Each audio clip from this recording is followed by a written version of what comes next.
Hello everyone, कैसे हैं आप। तो चलिए, आज हम ग्रामर का कोई टॉपिक नहीं पढ़ेंगे। आज हम समझेंगे एक छोटी सी बात जिसमें हमें बहुत ज्यादा कंफ्यूजन है। वो क्या है? वो है की और वो है की। तो ये की और की क्या है कि मुझे आज तक नहीं समझा कि छोटी ई की मात्रा वाली की कहाँ लगती है और जहाँ की में बड़ी ई की मात्रा हो वो कहाँ लगती है।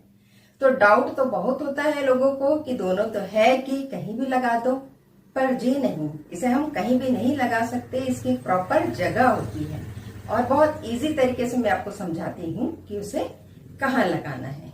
समझो, पीयूष यह किसकी पुस्तक है?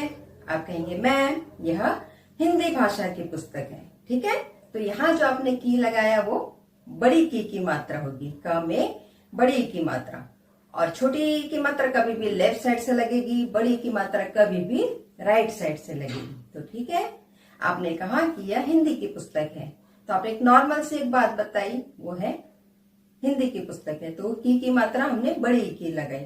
ठीक है, अब मैंने पूछा आपको, गार्गी बताओ हिमांशी आपकी कौन लगती है? तो आपने कहा मैम यह मेरे चाचा की लड़की है। यह भी बात आपने एक सेंटेंस में ही खत्म कर दी कि चाचा की लड़की है। तो यहाँ भी लगा वो की, वो है बड़ी की मात्रा। अब आप मुझसे पूछेंगे कि मैम फिर छोटी की मात्रा कहाँ लगेगी, हम कैसे पहचाने? तो छोटी की मात्रा कभी भी एक सेंटेंस में नहीं होगा, वो वर्ड वो होगा दो सेंटेंस में। जो दो सेंटेंस को जोड़ेगा वहां पर लगेगा हमेशा छोटा की। तो जैसे कि एक सेंटेंस में हम बात कर रहे हैं तो हमेशा बड़ी की होगी, लेकिन जब हम दो सेंटेंस को आपस में जोड़ दे रहे हैं, मर्ज कर दे रहे हैं, एक तरह का कंजक्शन है छोटी की मात्रा, तो आप उसे हमेशा याद रखेंगे। जहां भी हम दो सेंटेंस ला रहे हैं, बात को जोड़ रहे हैं, कोई रीजन बताते हुए जा रहे हैं, तो वहां हमेशा हमारी लगेगी छोटी की मात्रा। अब वो किधर से है? लेफ्ट साइड से। सपोज निधि ने मुझसे पूछा, मैंने कहा निधि आप मुझसे कुछ पूछना चाह रहे थे? तो कहेगी निधि हाँ मैम, मैं पूछ रही थी क्या कल स्कूल में छुट्टी है? तो इस तरह उसने दो सेंटेंस को जोड़ा, मैम मैं आपसे यह पूछ रही थी कि क्या कल स्कूल को छुट्टी है।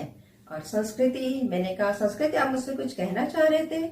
हाँ मैम मैं यह कहना चाह रही थी कल मेरे घर में प्रोग्राम है, मैं स्कूल नहीं आ पाऊंगी।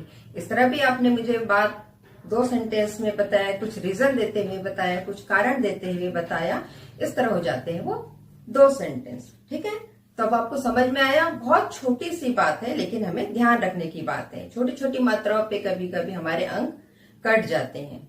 सपोज जो कंजक्शन का क्वेश्चन था, समुच्चयवाचक का क्वेश्चन था, तो समुच्चयवाचक में आपने बड़ी की लगा दिया, आपका नंबर ऐसे ही कट जाएगा। तो हमेशा याद रखना है कि छोटी की कोई रीजन देते हुए जाएगी, दो सेंटेंस को जोड़ेगी, और जहां बड़ी की होगी वहां सिर्फ एक सेंटेंस होगा। जैसे राजा की रानी, भाई की बहन, इस तरह सबको एक सेंटेंस। लेकिन जब कोई भी रीजन देते हुए जाएंगे कि मैं यह कहना चाह रही थी कि, तब ये की लगा, ये होगा कंजक्शन, ये होगा छोटी ई की मात्रा। तो इस तरह अपने हाफ मार, एक मार कर करके बचाइए। और मैंने हमेशा कहा है कि बूंद बूंद करके ही घड़ा भरता है, और वही आपके अच्छे मार्क, आपके परसेंट सिर्फ आपके नहीं, आपके पेरेंट्स के, आपके रिश्तेदारों के, सबके चेहरे पर खुशियां लाते हैं। तो छोटी छोटी बातें याद रखेंगे। तो Nidhi, Gargi, Piyush and all class, आप सबने सुना समझा। तो अब मुझे चाहिए आपसे 5-5 सेंटेंस। 5 सेंटेंस आप बनाएंगे जिसमें आप बड़ी की मात्रा वाले वर्ड लगाएंगे, और 5 सेंटेंस बनाएंगे जिसमें आप छोटी की को यूज कर रहे हैं। तो एक बार फिर से दोहरा देती हूँ मैं कि बड़ी की वहां लगेगी जहां हम एक सेंटेंस में बात करेंगे, जैसे राजा की रानी, भाई की बहन, इस तरह कोई भी सेंटेंस। और जहां हम दो सेंटेंस जोड़ेंगे, कोई रीजन देते हुए जाएंगे, कोई कारण बताते हुए जाएंगे, कोई बात बताते हुए जाएंगे, तो वो हमेशा वहां पर लगेगा छोटी की। छोटी की कंजक्शन है, छोटी की समुच्चय बोधक अव्यय है जो दो सेंटेंस को जोड़ने का काम करती है। अब कोई भी डाउट ना रखें, हमेशा याद रखें कि जहां दो सेंटेंस जुड़े, जहां हम कोई कारण बताते हुए चले, वहां पर हमेशा लगेगी छोटी की लेफ्ट साइड, और जहां हम सिर्फ एक सेंटेंस में बात करेंगे वहां हमेशा लगेगी बड़ी की। तो बोलिए कोई डाउट है? नहीं ना? और अगर हो तो मुझसे कमेंट करिए, मैं फिर से आपको और डिटेल में समझाने का प्रयास करूंगी। शॉर्ट में इसलिए समझाती हूँ कि आपका टाइम ज्यादा ना वेस्ट हो और आप बहुत अच्छे से समझ सकें। तो आज की सीख हम ये लेंगे कि माँ की माँ कहलाती है नानी, बड़ी की माँ की माँ कहलाती है नानी, घर घर की है ये कहानी बड़ी की। और जो हमने पढ़ाई ना की अच्छे से तो समझो की छोटी की, याद दिला देगी माँ हमें नानी। तो समझ गए आपको? बड़ी की एक सेंटेंस में दो सेंटेंस जोड़ते हुए छोटी की। तो मिलते हैं नेक्स्ट वीडियो में, तब तक पढ़िए, इसे लर्न कीजिए, ना समझे तो मुझे कमेंट कीजिए।